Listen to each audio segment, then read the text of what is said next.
Hey everybody, it's Andre Shirdan, and I am here with Faight. And Leanne is one of those people who she is not only just the founder and coach of Upstream dental practice coaching, but Leanne went from chairside assisting to a bachelor's degree in hygiene to being one of my favorite coaches. And she is one of those coaches who, in my world, I love because she is there and participating when I do my in-office skill development, helping people get more out of their software. And there's very few who will come and sit and be bored by me for a few hours, but she's the one that comes and actually sits and is part of that whole team while we're going through skill development and expanding what we do with software. And we became fast friends while we're doing this. And that's why I asked her to be part of this series. So I'm glad to see you. I haven't seen you in a couple months. Oh, I wish I could have joined you when you were out in my practice in Indiana, but I couldn't make the trek out there. But man, you can't tell people go learn something if you yourself aren't also a learner. So I was glad to be in your classroom. I'm with you. And that, again, that's how we get to where we are. And that's really the kind of the theme of this whole series, which is these forks in the road that we had. Obviously, just in introducing you, I told people about the forks that you've gone through. So let's do this. Let's go to question number one, which is compare yourself to who you are today based on a fork in the road that you've taken, or a few, and tell us about the fork.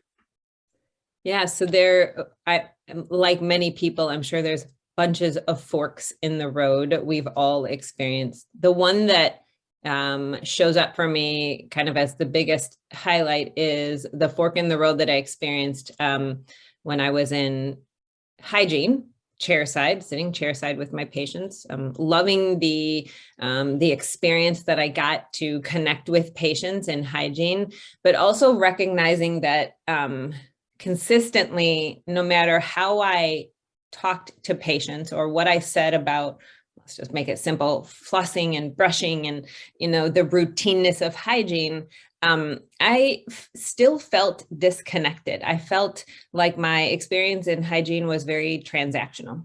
Yeah. They come in, I scale and polish their teeth, I give them a goodie bag, I reappoint them, I talk to them about the crown in the upper left. So fast forward to coming in contact with some great friends and mentors of mine who were in dentistry, but had this beautiful niche that I was so intrigued by. And that was they were fostering an environment in their work.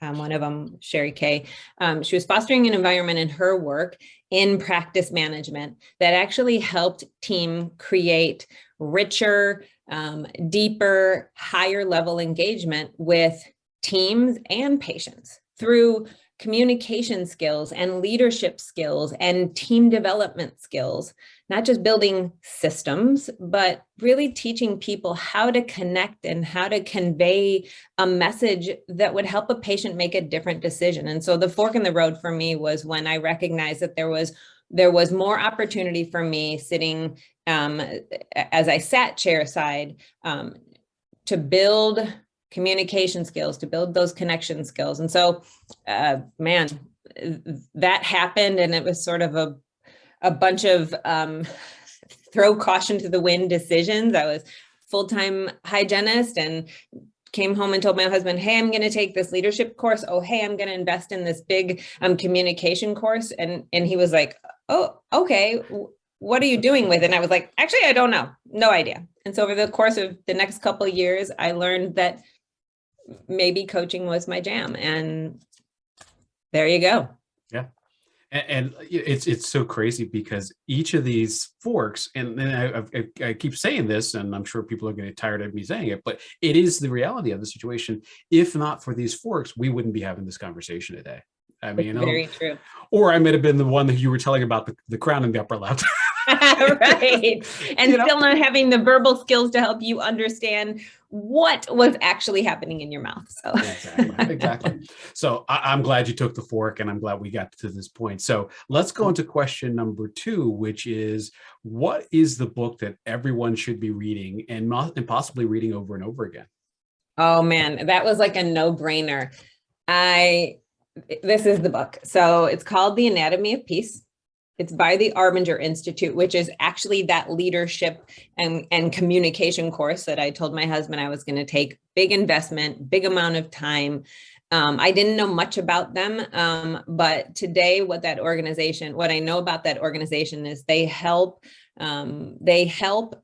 globally organizations and leaders shift mindset from self-centered to an outward mindset of inclusivity and team-centered or group-centered, not group think, but group-centered. Like I always say, the Arbinger Institute taught me what else is possible in connection with humans. And it isn't just about having a conversation, it's how to connect and how to see other perspectives. So I probably have read this book truthfully from start to finish, maybe 3 or 4 times. But Andre, this is one of those books that you can pick up and you can, well, actually, I just happened to pick up, here's some, earmark.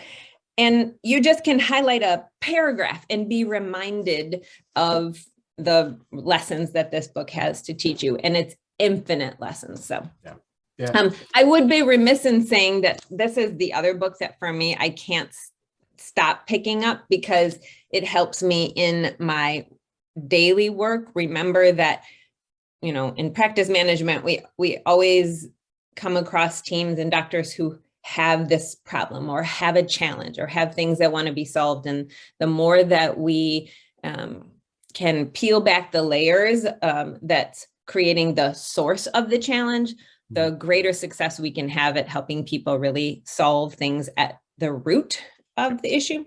But Anatomy of Peace, hands down, they have 3 other books and you can't go wrong with any of them. Awesome choice. I like it. All right. So, and I'm sure you'll find in some of the books that we're talking about, the question number 3, which is, give me 1 or 2 of your favorite quotes. I actually had to Google my favorite quote because I just say it and, I want to make sure I give, the right source, but there isn't one. And I don't think I made it up. I heard it. I heard it at a time where I was immersed in my coaching world, but also probably even a little bit at a fork in a road, which was that I was working with all of these teams, helping them implement systems. And this was early on in my coaching experience. And yet I wasn't seeing, nor were the leaders and teams seeing the change they were so hopeful for. So, if you keep inserting the same recipe and hoping that it's going to taste different, all the ingredients are the same, but then you taste it later and you're like, that still tastes the same. Then you have to go back and say, well, what are different ingredients I could put into this? And, what I realized is that organizations and teams that I was coaching and that I had experienced kept writing systems, but there was no behavior change and there was no mindset change around implementing this change. And so my favorite quote is this: complexity impedes implementation. Winston Churchill said something like, out of intense complexities, intense simplicities emerge. I had to write it down. He said that, and I'm like, okay, well, maybe that's where I got it from, and I would certainly honor that. But mine's a little bit simpler. Complexities impede implementation. So if that's true, then simplicities facilitate implementation. So complexity impedes it, then simplicity facilitates it. And it was at that fork in the road probably that I realized, wow, no matter how complex these systems are written, how much detail is written, if it doesn't feel like I can take a bite out of that system and actually use it, right, then what good are systems? I often talk about this with teams, and I love this analogy because it's me. And so makes sense, my ADD brain and my excited brain, when you buy a piece of technology, something fairly robust, you get 2 manuals. You get a really thick one that's like this big, and then you get something that's on the top of that manual. You know what that one is? Quick start. The quick start, the quick reference one. And every one of us pick up that one because we just want to get it going. And so I really coach in the mindset. If it's too complex, it won't work. The simpler we can make it, the easier we get it in motion. And I'm not trying to get it in motion to make it to make it perfect. I'm trying to get it in motion so we can actually see it going and then assess. So anyhow, I love it. That's I love it.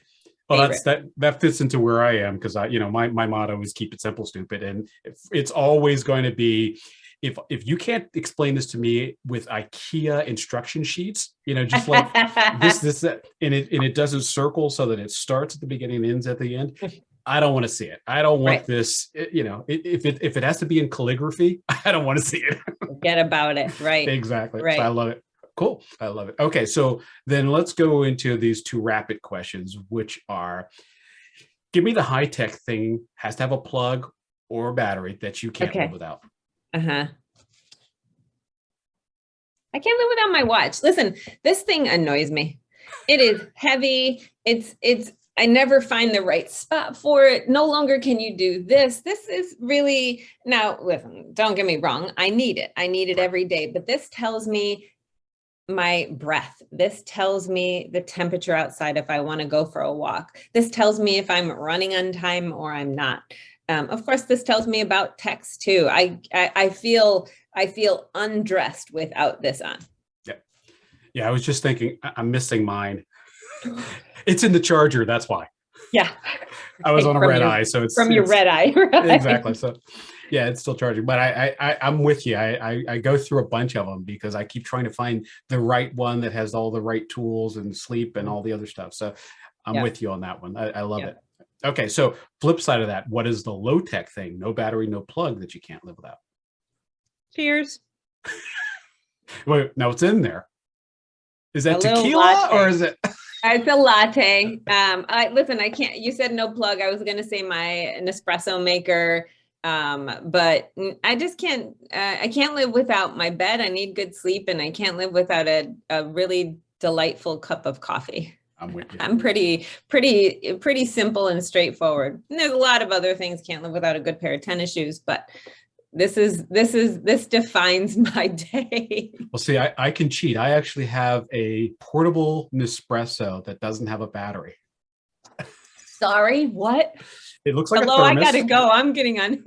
Yeah, go on Amazon. I'll put a link in the show notes, but it's a little thermos kind of looking thing. It looks like a little capsule, and the lid, like the old school thermoses, the lid comes off, and that's your cap. And then you put the espresso pod in, you pressurize it, and it's fantastic. It's a little cumbersome to carry, but profound 20 minutes of my life. It's worth it. It's worth it. If you're an espresso person, you'll appreciate it. Oh gosh, I'll have to love it so much. Yep, that's a good one. Okay, so now let's circle all the way back to the fork in the road, and question number 6, which is, if you could go back to a fork, any fork, what would you be whispering in your own ear? Yeah, I thought a lot about this, and I know what I was whispering in my ear, and I would continue to whisper, and I would just lean in and listen a little bit more, is any hard decision in my life has either been made with or without a why, like a purpose. The ones that I have made without the why, I find myself questioning a lot. Shoot, was this right? Oh my gosh, questioning all along the way. The ones that I've made with purpose or with a why, I have never felt a calmer, they talk about the calm after the storm. Making hard decisions, there is a storm. I recently made a hard decision about a year ago in starting my own company. I mean, there was so much storm, but the moment there was finality in that decision, there was the most calming feeling. I did the same thing when I left dental hygiene and got into practice management. I remember the moment, one particular moment. So I leave, 4 days a week, full-time clinical hygiene. I'm starting working coaching, but there's a little gap and a lot of extra time I had. And I remember cutting vegetables in the kitchen, and my husband was sitting in the living room, and I said, I just left hygiene. He's like, yeah. And I was like, and I'm not sweating. And I'm cutting vegetables in pure delight. Like, that really was a moment for me. I love cooking. And the same thing happened when I started this company. Is there was so much calm. I was so grounded in the values that I needed more in my life. And I was so grounded in why I was doing it that I loved the feeling after those choices. While they were hard, this is one of those moments where in Gestalt work, they talk about both. And this was those moments where it was both hard and immensely gratifying. Yep. So that would be what I would say is know your why, be grounded in purpose. I talk about this with teams too. Don't just do something willy-nilly, because you'll probably be questioning yourself. I'm not saying it's not a good idea, but you will probably find a lot of rumble in the beginning. But once you make a decision and it has, purpose, it's rooted in purpose. Yeah. I agree with you. Yeah. So everything starts with why. Yeah, it does. I love it. So I didn't prepare you for this question, but I'm going to ask it for you. Sure. So Leanne is who she is because of hard work or luck? I don't believe in luck. Hard work. I don't believe in luck. I believe in intention and impact and hard work. And I believe in failures and strifes. And I believe it's one big messy mix of all of those things. It's not one or the other. Have I worked hard? Yep. Have sometimes things fallen into my lap through connection and through different experiences unexpectedly? Yes, but I don't believe in luck. I'm with you. It's one of the reasons why I don't gamble. No, I'm never. I stay in casinos. I never give them my money other than for a bed. Yeah, exactly. I know I'm not a sucker. So, well, thank you so much for doing this, and it's good to see you. We'll have to run into each other soon, either in Tennessee or Indiana or someplace. We'll catch up with each other. Or the next practice that needs your help, which I have a couple actually. Happy to help. Always happy to help. And thanks so much. Talk to you soon. Good to see you.